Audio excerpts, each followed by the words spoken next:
The human spirit has always been drawn to explore, and today we stand on the cusp of extraordinary journeys to two intriguing destinations in our solar system, the Moon and Mars. These celestial neighbors, though different in detail, they share a unique connection as stepping stones in humanity's exploration of the universe. We anticipate that, in tandem, they hold insights into profound questions about our origins, the potential for life beyond Earth, and the future of human presence in space. The Artemis program in particular, it signals a new chapter in lunar exploration, aiming not only to return astronauts to the Moon, but to create a sustainable presence, targeting the enigmatic South Pole where shadowed craters hold water ice.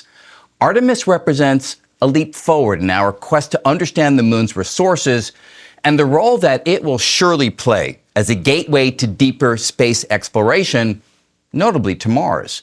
Meanwhile, on Mars itself, robotic pioneers like the Perseverance and Curiosity rovers, they are uncovering secrets of a planet that once harbored conditions strikingly similar to early Earth. Missions that are not only mapping the Martian terrain, but searching for traces of ancient life and piecing together the story of a planet that, over time, lost its water and consequently its native habitability. These missions, leveraging both human and technological capacities, they are a testament to the ingenuity and the collaboration driving space exploration today. But they also provoke essential questions. What can the Moon's ancient surface reveal about Earth's early history? Could Mars have been home to life, and might it teach us about the fragility or resilience of habitability?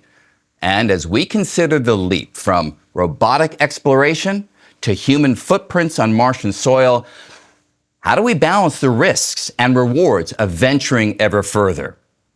These two worlds, long gazed upon by our forebears, they beckon us with the promise of discovery, and they offer us the next chapter in our enduring drive to explore. Let's begin. I'd like to introduce Woody Hoburg, who has degrees in aero and astronautics, electrical engineering, and computer science, and was one of 18 astronauts selected for the Artemis mission in 2020. Welcome, Woody. Great to see you. Thanks, Brian. Great to be with you. Also joining us from San Diego is Lauren Edgar, who is a research geologist for the United States Geological Survey, studying the Earth, Moon, Mars through a combination of remote sensing and field techniques. Welcome, Lauren. Thanks for joining us. All right, so Woody, let's just begin with you. I gather you are an actual astronaut who goes out and does these things. The Artemis mission, as I understand it, it's a multi-phase mission, and I think we're up to phase 3 of it. So can you tell us, Artemis 1, Artemis 2, what were they? They were flying by the Moon, orbiting the Moon. What were they doing? Yeah, so the Artemis 1 mission has happened. The Artemis 2 mission will happen in the fall of 2025. Fall of 25, okay. And yeah, so I'm so excited. What a cool time in the history of human spaceflight. In fact, when I started as an astronaut in 2017, we weren't even talking about the Moon, and now we have the Artemis program, which is actually a kind of full-scale architecture for how we go to the Moon for science and also to set up a proving ground to go to Mars. So we're going to spend a lot of time on the Moon in the coming decades. Artemis 1 was an uncrewed mission. We launched the Orion capsule on our SLS, our Space Launch System, out of Florida. Sadly, I wasn't there, but I hear it was spectacular. Yep. And that was a really important test flight where we tested out the heat shield, which is a really key component. It's a skip reentry. It's a complicated reentry that our crew will be flying on Artemis 2. The Artemis 2 crew has been named. Incredible crew. They're already in the midst of training, and they will fly again fall of 2025 in that Orion spacecraft on board the Space Launch System. They will do a lap around the Moon. They're not going to land for this mission. They'll go further from Earth than any human has ever been before, and then they will fly that re-entry profile, and we'll be really happy to have them back home. Now, we say further than any human has gone presumably not much further. Correct, yeah. Okay. So they'll just be in just break the record and get back home kind of thing. The orbits, and we can go into more detail on the orbits, but the orbits that we're using for the Artemis program are very different than during Apollo. The Apollo orbits were equatorial. They were the free return trajectories. And the Artemis orbits are, we're going to eventually use an orbit called a near rectilinear halo orbit, which has several advantages, one of which is getting us access to a lot of different areas of the moon, including the South Pole. I see. But for this reason, these orbits do extend they're pretty high altitude above the moon. Got it. And yes, it allows us to say that we're going further than ever before. Yeah, that's fantastic. And so Lauren, can you just give us a sense? Obviously, just about every person on planet Earth knows that there was a time when we went to the moon, and there's sort of been a long period when we have not. So why go back to the moon, and why go back now? What's the motivation? Yeah, great question. So we're really excited to head back to the moon, and this time go to a very different region of the moon than Apollo explored. So this time we'll be going to the lunar South Pole, or the South Polar region. And one of the reasons why that area is of interest is because of volatiles, things like water ice that might be trapped in some of the permanently shadowed regions there. It's also a very different part of the moon than we've explored previously, and every place you go on a new planetary surface, you learn something new about that planet. So we're really excited to gain these new discoveries. And so can you give us a sense of why it is that, well, these volatiles, so like either those are compounds that naturally turn into gaseous form, but I guess are locked in rock at the moment. Why are they at the South Pole? What's special about there? Yeah, so with the lighting conditions in polar regions, you have some areas that never see sunlight. And so those volatiles, those things that, would turn into vapor in the presence of sunlight, like water ice and other materials, some of those are trapped in these permanently shadowed regions. And so that's why going to the South Polar region would be a good place to go and look at those, and look at the age, the origin of them, where did they come from, their distribution. We don't actually know the form that those volatiles will be in, whether it's, mixed in around the regolith, whether it will be, sheets of ice that we can, drill down and trench down into. So there's a lot of science that we can do regarding the volatiles there. And so Woody, there's a chance in the third mission, the third Artemis mission, that one is actually going to attempt to land on the moon, if I understand that correctly. Is that right? Yeah, that's correct. So after Artemis 2, that's correct. We will proceed with the landing. So Artemis 3 would be that first landing since Apollo. What an exciting time. Yeah, completely. And who's building the lander?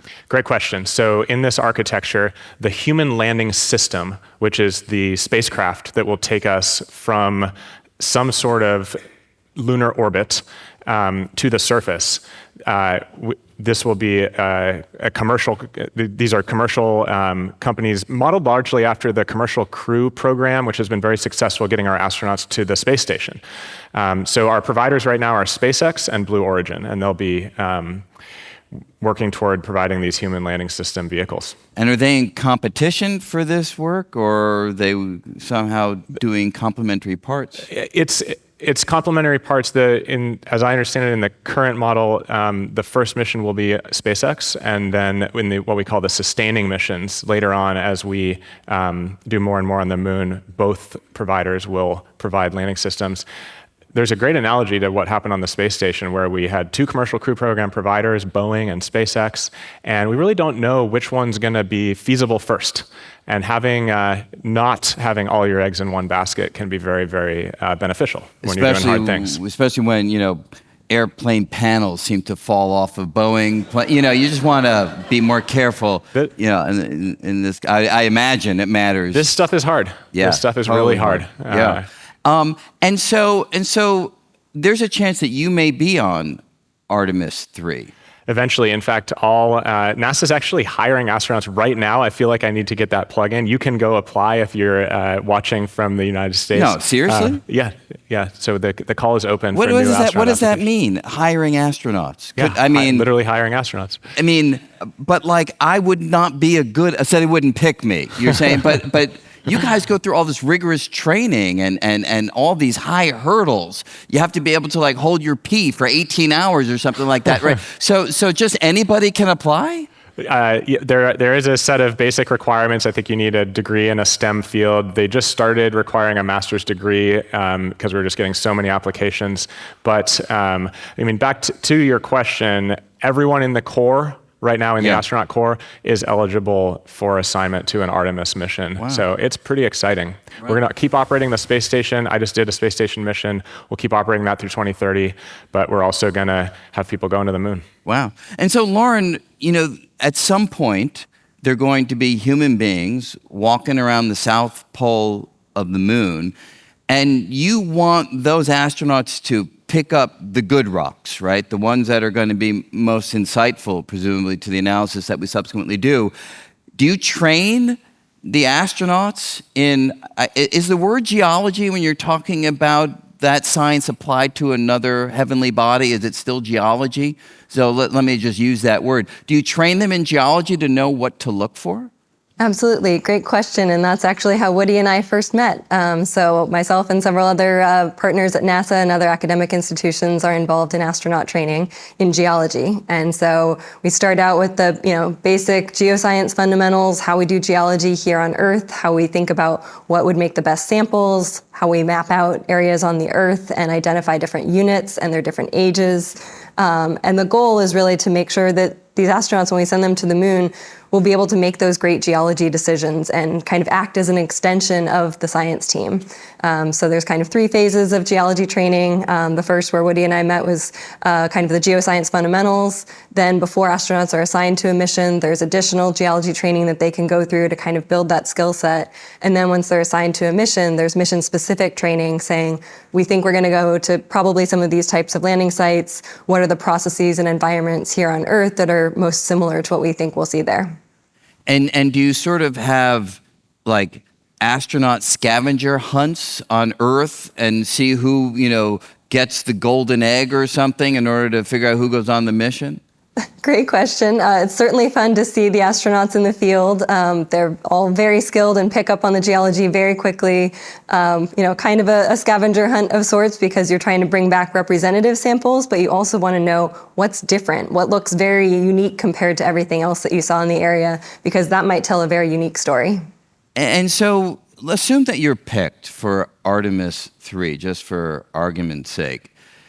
That's a kind of a life dream to, say, go to the moon? Is that a reasonable way of describing it? 100%. In fact, when I was a young engineering student looking for summer internships, I remember having this, I was just looking for something interesting to do as an engineer in an internship. And I remember being maybe a little disappointed that I wasn't alive for Apollo. It felt to me like, wow, that was when there was really cool engineering stuff happening. And there's also some crazy shit happening in the world too, so I'll just tell you that much, because I lived through it. But anyway, go ahead. Fair enough. But I think, even as just an engineer wanting to work on cool stuff, I am thrilled that we're going to the moon and we're going to set up this proving ground and head to Mars. And so the idea, if you had told me in that moment that I might have had a chance to fly one of those missions, I would have said you're absolutely crazy. And if you don't mind sharing, and if it isn't the case, obviously just tell us that, but are you afraid? This was on my space station flight, one of the huge surprises for me. I thought that I would surely be so nervous before launch or before going outside for a spacewalk.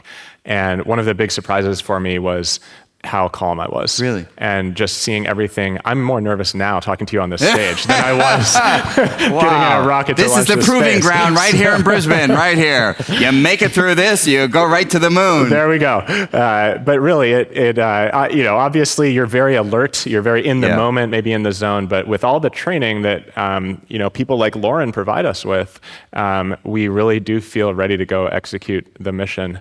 I have to say, Lauren's training in geology gave me this new eye for just looking at terrain around me. I'll be sitting in an airplane looking down at something and say, oh, I think that might be a fault.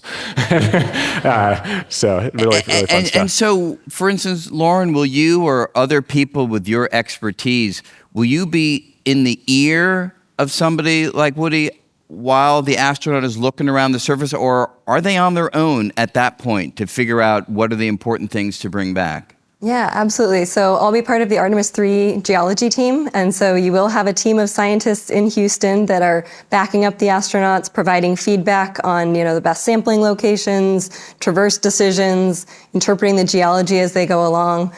So we're definitely there for support, but we also hope that the astronauts that will be walking on the surface will be well trained and able to make some of those decisions on their own, and that we're there to support and then help analyze the samples when they come back.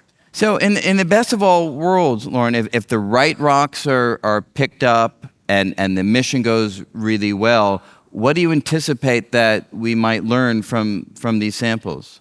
Yeah, so our geology goals really center around 4 categories. We're interested in the volatile history, as we talked about. We're interested in regolith processes and space weathering, kind of talked a little bit about that with OSIRIS-REx.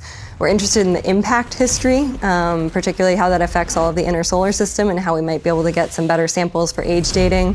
And then also understanding the moon as a model for rocky planet formation. So the moon is, has been a witness plate for a lot of what has occurred here on Earth. And by bringing back some of those samples and the geology observations that the astronauts are making when they're walking on the surface, we'll hopefully gain a new understanding in all of those areas.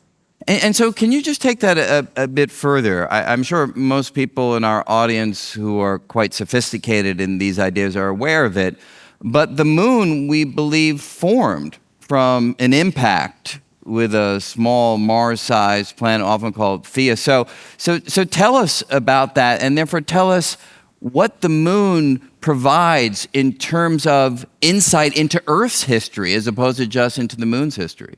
Yeah, so the origin of the Earth-Moon system was when this Mars-sized body collided with the Earth, and then the moon kind of spun off from there, so we share some of that compositional history. But then as the moon was cooling and forming, it had a magma ocean, and so there were denser things that crystallized first and form more of the mantle and the interior of the moon, and then there are lighter elements that form some of that ancient highlands crust. I think Apollo brought back the Genesis rock of some of that original material. So there's that history that we can help to test in terms of how planets cooled and formed. And then there's also, the moon has very ancient surfaces. So the Earth has a lot of young surfaces. Plate tectonics destroy some of the crust, volcanoes resurface it. But the moon has this record of a lot of the bombardment history, all of the big impacts that have occurred during that time frame. And so it's kind of been there, like I said, a witness plate to everything that, many of the things that the Earth might have experienced in that early history that we just don't have a record of here anymore.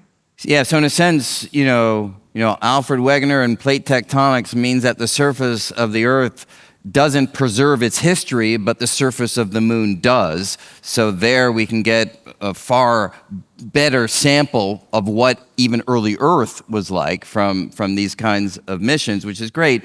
So if this goes well, and imagine, Woody, that you are on Artemis 3, it goes well, oftentimes people talk about forming a base on the moon so that we don't just sort of go there and come back. Is that realistic? Do you think that's going to happen in the next decade or next few decades? I sure hope so. I definitely want moon bases. That is part of the long-term sustaining architecture and the plans. That first landing will basically go somewhere and land. We don't have a moon base right now that we can go to. Right. But eventually these plans include much more than just landers. Landers where astronauts get outside and do EVAs or spacewalks, collect samples. That'll be the first few missions. Eventually, we're going to have a rover. We're going to have, hopefully, moon bases. And really, there's a good analogy to the space station. If you're less than 23 years old, actually 23 and a half, for those in the audience, then every single day of your life, people have been living and working in space aboard the space station. And we've learned so much from that vast experience. I mean, I could go on for hours about everything we've learned and continue to learn aboard the space station. And I think it's just a good analogy to what we hope to go do on the moon is science and human exploration fit together perfectly. We're going there, we're going to do lots of interesting science, set up moon bases, but we're also going to go there and learn how to go to Mars. You were asking Lauren whether she'll be in my ear when we're doing spacewalks. The speed of light time to delay to the moon for communications is relatively small. Half a second. Yeah, but Mars, it's actually much shorter than the delay with Lauren. To Lauren, yeah. Today. So we're training now. That's right. This is it. Yes. But Mars is going to be 20 minutes. Yeah. So we need, even if the optimal thing to do for moon science might be for Lauren to be in my ear, we also need to think ahead about how we're going to do these missions when we have these long time delays. And that's exactly what we're going to go set up to do. So having a place to go practice some of these techniques on the moon is definitely a thing we need to do. And would you be open to living on a moon base for some extended period of time? Absolutely. I spent 6 months on the space station, and those were... Oh, you did? Those were 6 of the best months of my life, and I had so much fun. And if that had been the moon, I'd be even happier, I guess. and so it's not the focus of our program, but just give us a quick, what was that like 6 months? Oh, it was amazing. The space station is just an absolute marvel of engineering. It's one of our national laboratories. We're there to do scientific research, and I did hundreds of experiments while I was up there. We also get to take care of the place. So all the maintenance, the toilet breaks, you got to fix it. Yeah. I got to go outside and do a couple of spacewalks, install some new solar arrays to augment 2 of the power channels up there. So just super varied. A lot of every day is different, unique, exciting. And nausea from weightlessness, is that something that passes relatively? I mean, did you have any of that? Absolutely, yeah. So your, if you want to nerd out, your vestibular system, your otolith organs in your inner ear, basically your inner gyros, function based on fluid moving in these little channels with hairs, and your brain knows how to interpret those signals. When you go to weightlessness and that fluid starts floating, your brain needs to start ignoring those signals because they're no good. And so that first day is a little rough with the motion sickness. But you had confidence that it would pass, I guess, from your training? Or... Absolutely, yeah, and it does. It's really about keeping your head still and just taking it slow and easy. And within days, I was probably 80-90%, and within a week, I was near 100%. And no claustrophobia or anything like that? Fortunately not, no. No, it's interesting because there's this little space ride that you can do at the Liberty Science Center in New Jersey, and it's this little state next to New York State. And I went into this hydraulic spaceship with my family and a couple others. It's like 10 people at a time. There's a little red button, a panic button. The person says, if anybody, you can panic and hit them. We're all like, yeah, it's going to be no problem at all. They closed the lid of this little spaceship in New Jersey. I had to hit the panic button. I walk a long line of kids, and I'm like the one person slinking away. It was like so completely embarrassing. So I'm in awe of people like you who could actually do this kind of thing. But that brings me to a question, Lauren, which is, it's obviously exciting to have human beings go into space. But from a practical standpoint, why aren't we doing this with robots?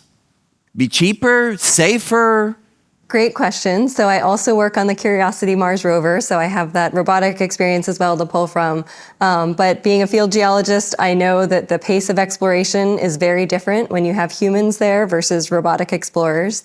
There's obviously the safety risk to weigh in there, but humans have this incredible power of our brain, and being able to recognize that little thing out of the corner of your eye that is different and connect the dots and process things in real time in ways that we just can't do yet with rovers. And so I think there's definitely room for both types of missions, but we're really excited about the future of human space exploration, both on the moon and then eventually onto Mars. But I mean, just to push you a little bit more on that, I mean, now with the finally the advent of artificial intelligence, at least in certain contexts, isn't it pretty clear that on a relatively short time frame, the advantage that the human eye and the human brain may have in these very limited environments, that is going to be superseded by AI systems pretty quickly?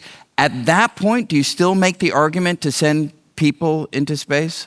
That's a great question, and something that we would certainly need to see, proven and tested, the advantages and disadvantages of humans and robots working together. Certainly something to factor into those safety risks moving forward. But I also think there's something very inherent to us as human beings and that desire to explore and push the bounds and see what else is out there. that my prediction is that we will continue to have human explorers, as long as we've weighed the risks appropriately. And so, Woody, where do you come down on that? I mean, if let's say you were making decisions at some point in the future, more in the administrative side of things, moving up the ranks, would you, based on your own personal experience of having gone into space and the power of that experience, would you still place an emphasis on putting people into space when it's dangerous and incredibly costly? We could probably put, I don't know what the number is, but 50 robots up for the cost of a single human. I don't know if that's the right number, but certainly there's a multiplicative factor like that. So if you had these 50, robots on the moon doing this work versus one human, it seems naively that would make, from a scientific standpoint, more sense. Yeah, great question. So I have two main points to make. The first is we absolutely should send humans to space.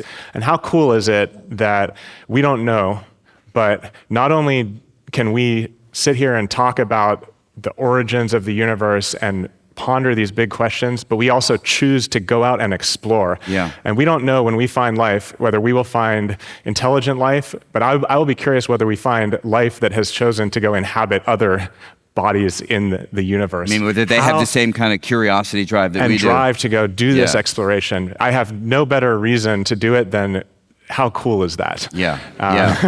So that's part one. Part two is for the actual science return. I think these actually fit together, the things you're talking about, as complementary pieces. So, I mean, you mentioned artificial intelligence. Can we use new technologies to better understand where we should be sending people and how to explore? Absolutely. Yeah. We are already doing robotic precursor missions. So we're already sending, through these CLIPS missions, we're sending small landers to the moon to go ahead of crews to study all sorts of questions that are relevant, or even set up landing sites.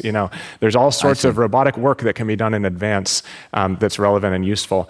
At the core level, it's not just figuring out what to look at, it's also doing the work, the manipulation task of picking up the samples and doing the things. And so I think roughly when you have a robot doing your dishes and your laundry and changing the oil on your car and fixing your plumbing, because I was a plumber in space and I don't have a robotic plumber at home. So do you have a license to do that? I think I do. I guess I do.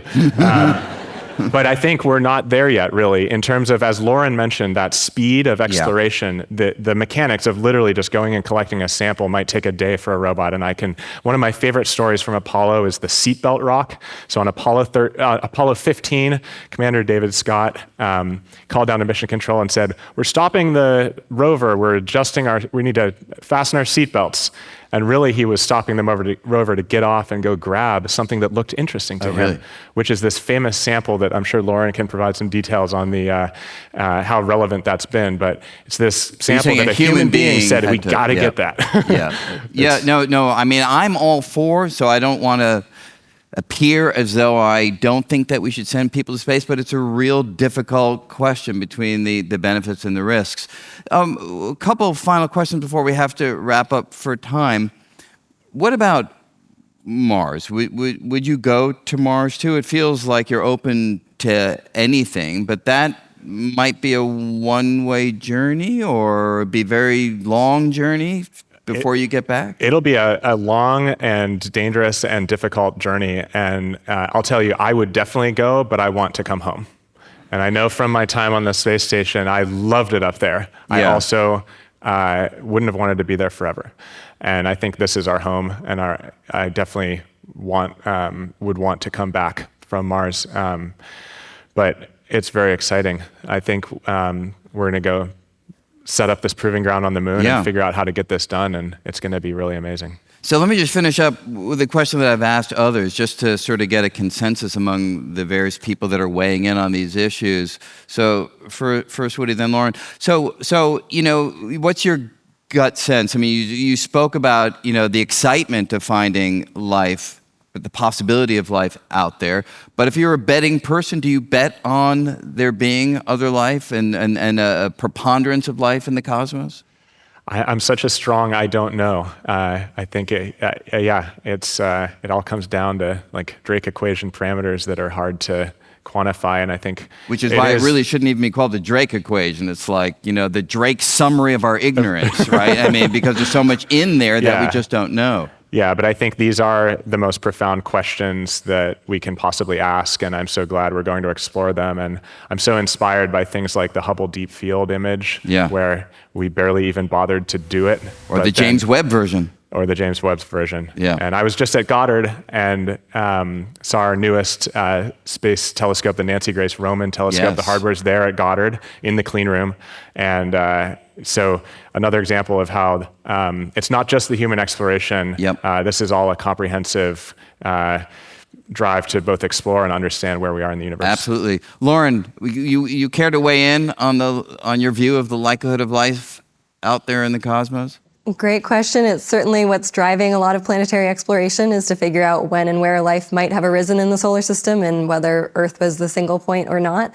We're certainly getting a lot closer to uncovering, organic molecules on other planetary bodies and the subset of environments that were, habitable on Mars. But it almost feels too soon. Like, we're at this very exciting stage in exploration, but we're also just scratching the surface of what we know. So a lot of possibilities out there. Well, good luck in everything that you're undertaking. And again, I have to say, it's you guys that are my hero, the astronauts. I can't believe you guys do this kind of stuff. So please join me in thanking Lauren and Woody. Thanks so much. All right, our conversation today is going to focus on Mars. And I think of all the near-Earth objects that are out there, Mars has certainly captured the attention of our species more than any other. This red, burnt orange object in the sky that we have imagined has all sorts of possible roles, science fiction. Let's just sort of get into what we are actually learning from scientific expeditions. And to do that, I have two guests. Let me first bring in David Flannery, who's an astrobiologist at the Queensland University of Technology, focusing on the life and environments preserved in Earth's early geological record, a long-term planner for NASA's Perseverance rover mission, currently exploring similar environments on Mars. Welcome, David. Also, we have Lindsay Hayes from NASA headquarters in Washington, D.C., who is the acting lead scientist for the Mars Sample Return mission and is NASA's program scientist for astrobiology. So thank you both for joining us. Let's jump right in. Lindsay, before we talk about the actual missions and the devices that are crawling around the surface of Mars, what is it about Mars that seems to capture the human imagination? I mean, I was just thinking a little while ago about science fiction stories. They, most of them, at least that I'm familiar with, focus on Mars and not Venus, right? But, Venus is even more similar to Earth in some ways than Mars is. So what is it about Mars? To me, what it really is that you're right. Venus is a lot like Earth in some ways, but in a lot of the ways that we think about as astrobiologists, Mars is actually a lot more similar to Earth, or at least, the environment, what we understand about the past of Mars. Mars today is one of the most closely similar to Earth type environments that you can get on the surface of other places in the solar system. So it's a great place for us as sort of a stepping stone out of the Earth-Moon system, that one of our near neighbors, to explore the surface of another planet. But then also, Mars has a history of its terrestrial evolution, the way the planet evolved over time. Mars, early on in its history, was very similar to Earth as far as we can tell. We understand that there were probably water on the surface, flowing water on the surface. Other things that were going on the surface of Mars were very similar in the early part of the solar system's history. But because Mars doesn't have plate tectonics or other things that are happening today, it's a much more calm place. A lot of that early history is still preserved on Mars. So when we think about trying to understand sort of our earliest history, our planet's early history, Mars is a great place to go. So there's a lot of similarities, and there's a lot of records that have lasted for a long period of time. And so, David or Lindsay, whoever feels they have the insight in this. Can you just give us a feel for what do we have up there now, crawling around on the surface, trying to take measurements? Well, we've got 2 active rover missions, the Curiosity rover in Gale Crater and the Perseverance rover in Jezero Crater, both similar platforms but with totally different goals. And I'll let Lindsay can jump in whenever she likes. She probably knows a lot more about what's happening with Curiosity, but one thing I can tell you is that we've discovered what looks like a habitable environment, really for the first time. We think that lake at some point in the past was the sort of place that life as we know it could have survived. So we've really gone back with Perseverance with a bunch of new goals, including, for the first time really since Viking, officially looking for life. We're not looking for living organisms alive now, we're looking for fossil organisms. And not to step on a punchline, what have you found? Wow, well, I couldn't tell you what's happened in the last few months, but we haven't found a dinosaur bone sticking out of the regolith, no monkey skulls or anything like that. But so far, we have found some really exciting minerals that aren't morphologically, I mean, they don't have the shape of a biosignature, but they're the sort of minerals that we would expect to find evidence for past environmental conditions and maybe even life itself once we get them back to our laboratory and sort of cut them up and look at them closely. So, en route to that goal of getting the samples back, which is non-trivial to get them back, Lindsay, you mentioned water on early Mars. Can you take us through the evidence for that, and then where is that water now? Sure, yeah. So the evidence that we have, it comes in a couple different forms. Some of that evidence comes in the form of minerals that we know either are formed in lake environments or environments that have a lot of water, or from minerals that form because rocks that were maybe not formed underwater, but maybe formed somewhere else, have had water flowing through them. Think like caves and things like that. So we see evidence of water having been moving through these environments. And then, of course, there's the things that we discovered or the things that we understood were evidence of water on the surface of Mars, even before we were able to get in and look at the minerals and such.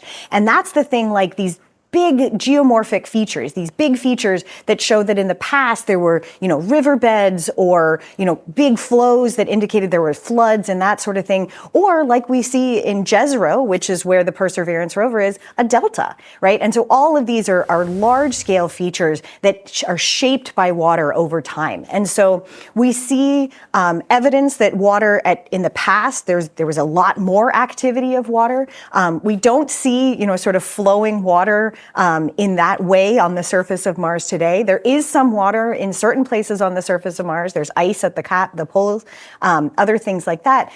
But there's some evidence, and some of the recent science papers have indicated that water some of it may have escaped over time. Mars doesn't have a magnetic field to help keep all of that atmosphere there. So some of it may have escaped over time, and some of it may be trapped in those minerals, trapped in those rocks. But this is really an active field of study, and something that we're really hoping that with Mars sample return, we can start answering some of those questions a little bit by questioning the rocks a little bit more. But jumping off from that answer, David, so here's an example of a planet that had water, which we considered to be an absolute precursor to at least life as we know it, and then it lost its water. So even if perhaps water is fairly commonplace, here we have 2 examples where one planet loses its water relatively quickly, another planet is able to hold on to it. So which of those 2 would be the dominant one? Is it very special conditions with Earth's magnetic field and its atmosphere and its gravitational strength that have to all be there in order for a planet to hold on to its water long enough for processes that could yield life? Or is that also not special? Is Earth more the commonplace and Mars is the anomaly? Who knows, I guess. We have a lot of real estate beyond our solar system, that's for sure. But we only have a few places we can go within our solar system. And it's not just Mars, also Venus is informative. Yeah. They're both quite nasty places to live now. Mars is cold and dry, and there's no magnetic field, as Lindsay mentioned. Venus is humid. Venus is really humid. Like, I guess Mars is 100 times less dense in terms of the atmosphere at sea level. Venus probably 100 times more dense, full of nasty acids that would corrode you. It's really, really, really hot, like hotter than the highest temperature you can get your oven. And Venus is about the same size as Earth. It's like and a self-cleaning oven. Yes. Hotter than it should be, even though it's closer to the sun. So given that we've got those three examples, Earth does seem to be in the sweet spot, at least in terms of habitability over a long period of time. So maybe 4 billion years ago, Earth, Mars, and Venus looked similar. Right. Maybe Mars had a global ocean. Maybe Venus did too. But something went wrong, and at least on this planet, it took about 4 billion years for microbial life to evolve into metazoans and animals and you and me. Right. But it was very quick for the microbial life to initiate. So it doesn't seem that with the right conditions, it doesn't take that long for... Sometimes I read that in textbooks. I guess as far back as we can see, there's evidence for life on Earth. I work with rocks that are 3.5 billion years old. It's really old, but actually there's a billion or half a billion years of Earth's history missing. It's been recycled by the plate tectonics you alluded to in the last conversation. That's a great reason to go to Mars. That period of the solar system's history might be preserved there. But in any case, that still leaves us with 500 million years of missing history on Earth, which is a pretty long, you fit the entire Phanerozoic in there, the entire history of plant and animal life, a lot of time for things to happen. Yeah, I mean, as a percentage of Earth's age, it's not insignificant, but it's not very long. So that I think that's where the intuition comes from, that on geological timescales, if you've got the right conditions, life can form relatively quickly, but the relative is certainly the important word there. So you have these two rovers going around. Are you both dealing with data from both of them, or do you focus on Perseverance? Is that the one that your attention is more finely tuned to? For me, when I'm thinking about Mars sample return, Perseverance is the rover that's in charge of not only collecting the samples that are going to be that first step of Mars sample return, but also, really importantly, collecting all of the contextual data. So it's not just, okay, we picked up this rock and now we can bring that back and then study this rock. It's how does this rock fit into all of the other rocks in this area? How does this rock fit into what we talk about, the regional, the local environment? How does that rock fit into the global environment, Mars as a planet? And so Perseverance has this really important job, not only of collecting the samples, but of being this really capable in situ rover that's on the surface of Mars and collecting all of this additional data. But things like other missions like Curiosity are also important because they help us understand, if this is what was happening here at that time, this was what was happening somewhere else, and they help us build that global picture. And so, all of the data that we collect, not only from the two rovers that are on the surface of Mars today, but the rovers we've had in the past, the landers we've had in the past, even things that other countries have been trying to do on and around Mars are really important to sort of help us build a global understanding of one of our neighbors. And so we saw just a moment ago, I think it was animation of the Perseverance rover with all sorts of moving parts and arms. David, can you give us a sense of how it goes about collecting a sample? Does it just pick up a rock off the surface? Does it drill down? How does it decide what to do? Well, we do have a drill that takes samples. They're quite small, about the size of a stack of fruit pastels or M&Ms for our American colleagues, and those bits get broken up into little chunks. But before we go about collecting any of those samples, we really take our time, as Lindsay said, understanding the environment. It's like when I go to the field as a field geologist, I don't pick up the first rock that I come across and bring it home and sort of cut that up and analyze it. That might be closer to what you might want to do on the moon because things are more homogeneous. But on Mars, particularly in one of these habitable environments, we want to form an exploration strategy and make sure we get the best samples to answer each and every one of our science questions. So, for example, a datable igneous rock is on our list. So are rocks that could preserve the lines of evidence I mentioned in those minerals. And so we've been going for, I think we're on Sol 1099 today or tomorrow, so we've been going for quite a while, nearly 2 Mars years, and we're still taking our time building that compelling cache of samples. And so how do you go about doing that, Lindsay? Is it visual cues? do you have a sort of quick and dirty way of ascertaining whether or not some sample is likely to be a contender for the ones that you want to focus your attention on? What's the moment-to-moment decision-making?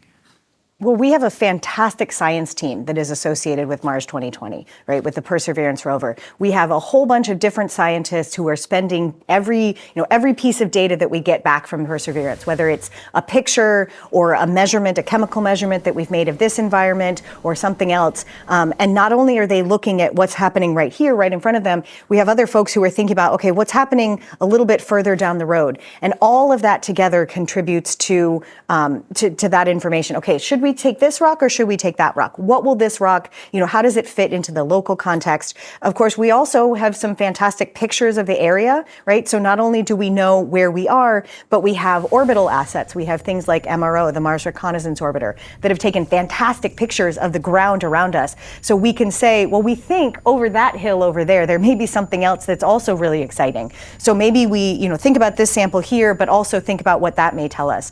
And for a pretty long time, we also had our partner, Ingenuity, who was helping to take pictures and help us understand the environment around us. So, there's a lot of different data streams that come in, and then we have fantastic science teams that help us understand exactly what we want to do today, this Sol, two Sol, tomorrow, all that sort of stuff. You take that a little further? Yeah. I should probably plug our local science team. We have some science team members here in Brisbane, and we participate in operations. And part of that process is going from the orbital down to the local. And then once we get really close and we think maybe we want to take one of these samples, we deploy our contact science instruments. There's some gizmos we have on the end of the rover's arm where the drill rig is, and they allow us to map in really fine detail. Like each pixel is about the diameter of a human hair, thereabouts. Wow. And we get information on the elemental composition, so whether things like iron or silicon and so on are present and where they exist. So this is like a local laboratory that's built into the rover, you're saying? Exactly. It's all the sorts of things that we would do in our labs here, maybe across the road at QUT, with huge rooms full of machines. And we were able to do them on the end of the arm, look at the minerals, the elements, and even the organic molecules. And we'll do that before we decide to take that sample, because we have a limited number of sample tubes. And do you find situations where you desperately want to take a sample of this or that rock and you get voted down? Oh, all the time. We argue continuously, both within the science team. Where are we going to go? What do we want to do? Everyone's got their favorite piece of science. Everyone wants to take a sample. And we argue with the engineers. They'd be happy if the rover just sat there and did nothing and was perfectly safe. Yeah.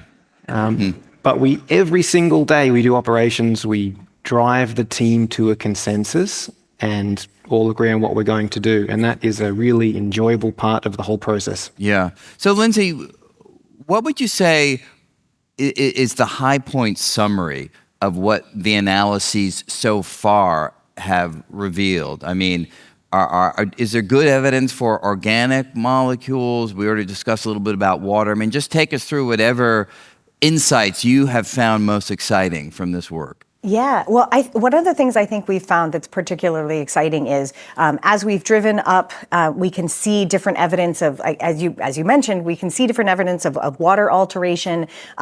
We can see evidence of things that look like the types of rocks that when David or when other folks who are interested in going out into the field and finding biosignatures, evidence of life in ancient rocks on the Earth, they look for the kinds of rocks that we've found. And so that's particularly exciting because, we know that some rocks are better at preserving biosignatures, these signs of life, past life. And so we found some rocks like that. We found some rocks that will be really, really good at helping us understand different age points, and what we call relative and absolute dating. So trying to understand, one of the ways we understand how old a surface is on other planets is by looking at the number of craters.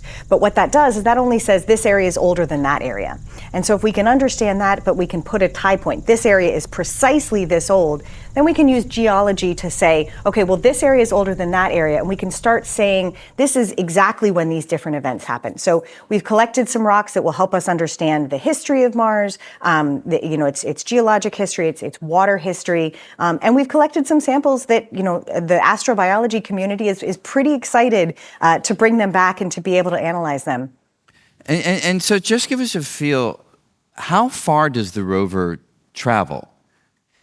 Well, potentially hundreds of meters, maybe hundreds of kilometers all up, actually, further than and faster than any rover has traveled in the past. And we're able to do that because we're much more autonomous. But you say in principle, but like... well, actually, we do some, depends on where we're driving. At the moment, we're in very rough terrain. So yesterday, I think we made it 60 meters. We intended to drive further than that. And that's on how long? One day. One day. So it really is moving around. It can, yeah. And really the primary or the biggest break on our progress is the autonomy, because this thing operates completely autonomously. We don't get to drive it. We only get communications when a satellite orbiting Mars passes over the rover and it stops and sends back the data. And so it's doing it all itself. And so how would things differ if you had a human being up there? I mean, do you miss having a human being who has the capacities that we do, or is this robotic system doing a pretty darn good job? We can do some amazing things that humans can't in terms of we're not so good at drilling, locally. I've used those sorts of drills in the field. They're really hard to use. We don't have lasers that sort of plasmarize rock, and we don't have X-ray fluorescence instruments. But if I was there, I would walk past our samples and kick them and go and take some nicer ones after I'd walked around a bit. Yeah. And so, we'll talk about the return in just a moment, but Lindsay, do you advocate for getting humans there in order to push this science to the next level, or are these systems good enough for what we need? I think that both human exploration and robotic exploration are important parts of exploration, right? I think that, as you were sort of talking about, there are things that a human in the field can do that are much harder for a robot to do, right? And so there's reasons that, one of the former scientist for the Curiosity rover, John Grotzinger, used to say, well, I can easily have covered the distance that Curiosity has covered so far in one day in the field, right? And I can see things and I can do things, and humans certainly have the ability to do that. But like I was talking about before, one of the great things about our rovers is that we have a science team. Right? And although, as David was saying, it can sometimes mean that you've got these debates. Should we go there? Should we go here? In the end, what it means is you have many more minds coming together and saying, let's try this. Let's think about this. You have more time to sort of sit and think about different people thinking about what to be doing, whereas one person is just one person, right? And so there's pros and cons to each. And I think that, exploring together is really a way to think about, the most valuable way to get the science and the exploration. I'll add to that, something that we don't really discuss because it's difficult is efficiency and cost.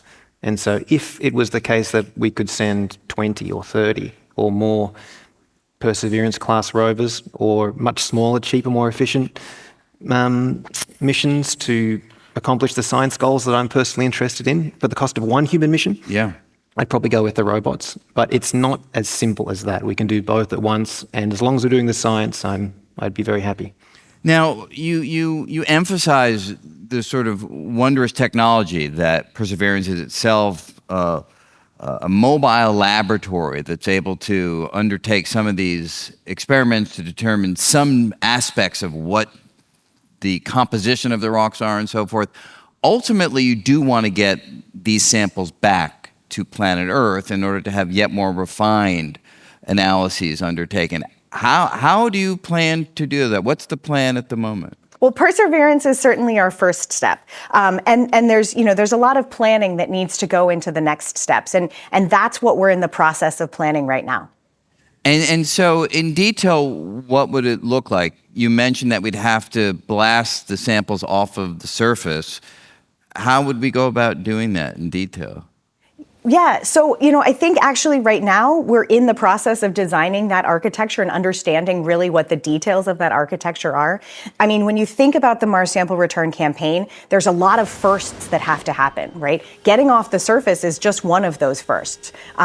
Or rendezvousing in orbit with the Earth, with an orbiter that'll bring samples back to Earth, or with a container that'll bring samples back to Earth. That's another thing. That rendezvous has to happen, autonomously, like we were talking about earlier, without humans humans in the loop. Making sure that we've contained those samples in a way that makes sure that we can, keep that sample safe until we can measure it. That's another thing. Bringing something back from a different planetary system. So there's a lot of firsts, and there's a lot of things we have to tackle in this process. And so, we're spending the time to make sure that we understand how all of that needs to happen, and really focusing on making sure that we do the whole thing right, so that we can maintain the scientific integrity of those samples and make sure we do it safely. Did I read correctly, I think even just in the last few days, that the funding for the Mars return has at least been put in the crosshairs? Is that the situation at the moment?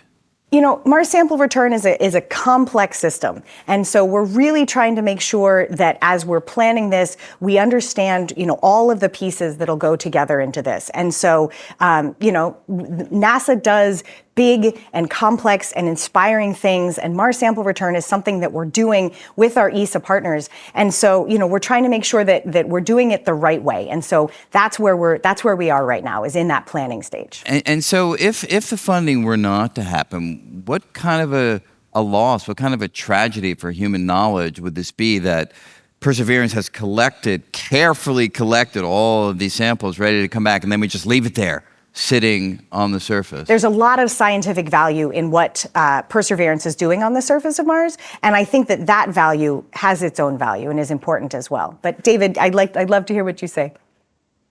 I think I was going to say that budget cuts, they do have effects. Yeah. And we'll probably miss the next window, and it will be pushed back. There are other efforts. Actually, the Chinese Space Agency plans to send a sample return mission on about the same timeline. It won't be such a cool cache of samples, though. I'm sure these will come back. We'll put so much effort into curating them and understanding them. Yeah. It just might take a little bit longer. Maybe I'll be retired. But if we were not to proceed with Mars sample return at all, then, for me, I think that's the best chance in my lifetime of addressing this question, ultimately, of whether we're alone in the universe.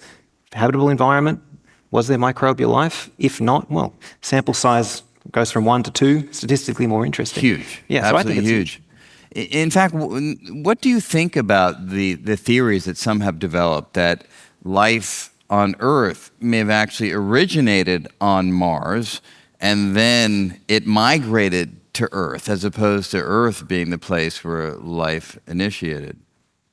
It's not my field of expertise, but I guess it could have happened either way. There is a almost constant traffic of material between the two planets. It may be untestable. We'd have to find evidence for life on Mars and then find some characteristic that linked. And that'd be the next question. Okay, we found evidence for life on Mars. Is it like Earth life? Is it part of the same tree? Is it a completely different tree of life that originated independently?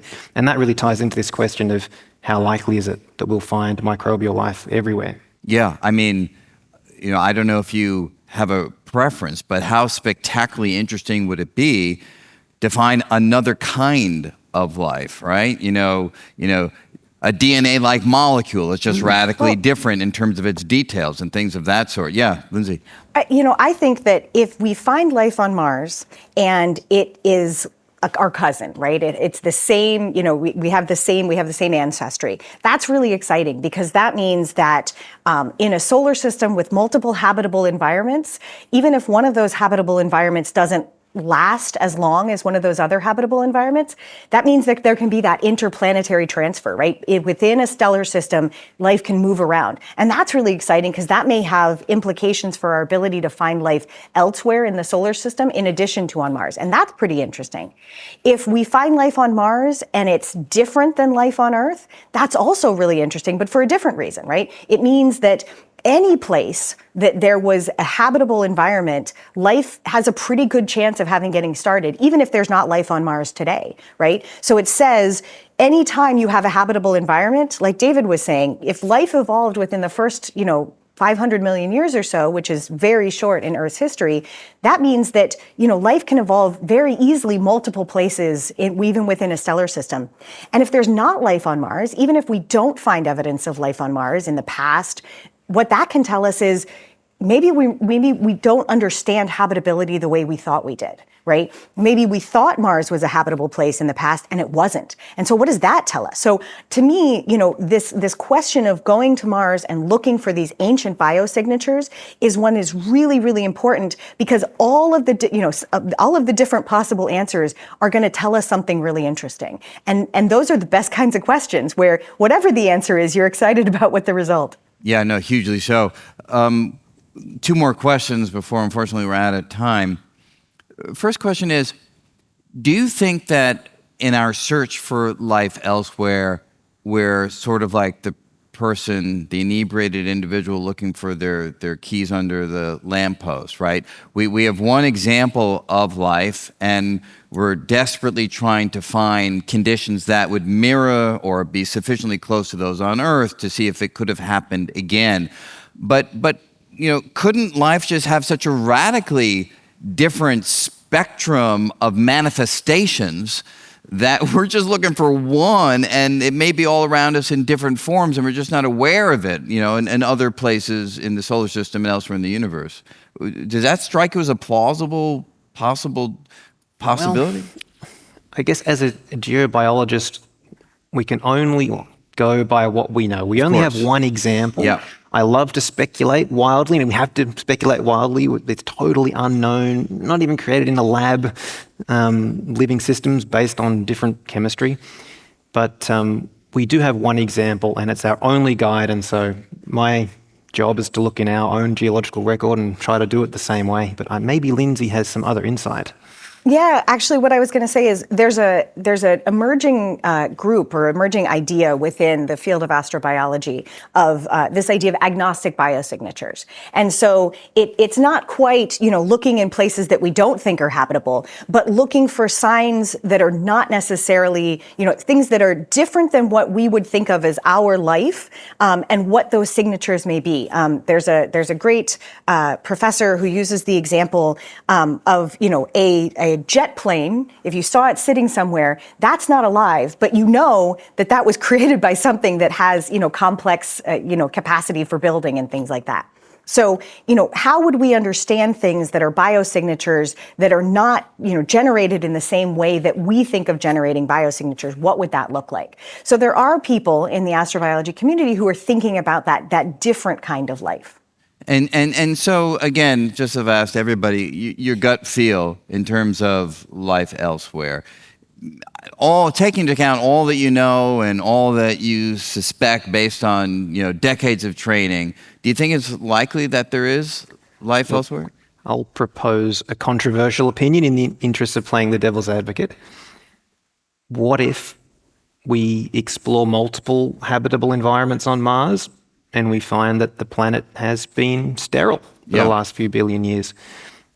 It's entirely possible that the origin of life on Earth was the product of some confluence of coincidences that was extraordinarily rare. Maybe it happened once every billion years in a billion solar systems. Or once in every 10 to the billion years. That would be a real problem. Even 1 in a billion, we wouldn't directly communicate.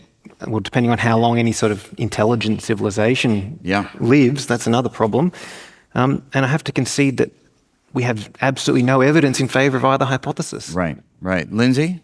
I think that, as David said, we don't have any evidence at this point that there's life elsewhere. But to me, the universe is a pretty big place, and the time that it has been around is a pretty long time.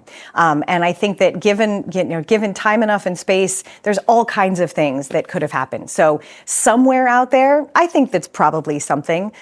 Will we ever be able to make contact with it?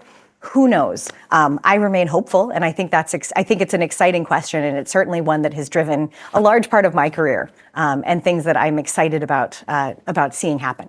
So we've explored near-Earth asteroids, the Moon, of course, Mars. Now, if you were in control, and perhaps one day either or both of you will be in control, where would you say should be the next place that we should look? Sure, I'll go first. We have only scratched the surface of Mars. We could map it like we have on Earth with UAVs or humans, we could go and explore the diversity of environments, drill down into the subsurface. I mean, if life ever evolved on Mars, it might still be there. If Underneath. it was the Earth, it would. Even if you boiled the Earth's ocean down to the seafloor, you wouldn't sterilize the planet, right? Yeah. So I'd do all of that, and then I'd hit the outer solar system and the habitable environments in the subsurface oceans of the icy outer moons, which is, yeah. I was just going to say, I'm going to say everything that David said, and let's also, build some great telescopes and look for exoplanets and look for signs of life on those exoplanets. I think, you've got two astrobiologists here. We are always going to say, look in as many places as you can, because there's tons of exciting things out there. Yeah, no, and of course there are some telescopes being built just of that sort right now, and the data that will be coming, who knows what it's going to show, but certainly it'll be exciting one way or another. So please join me in thanking our two guests here. Thanks so much. Thanks. Thank you, Lindsay.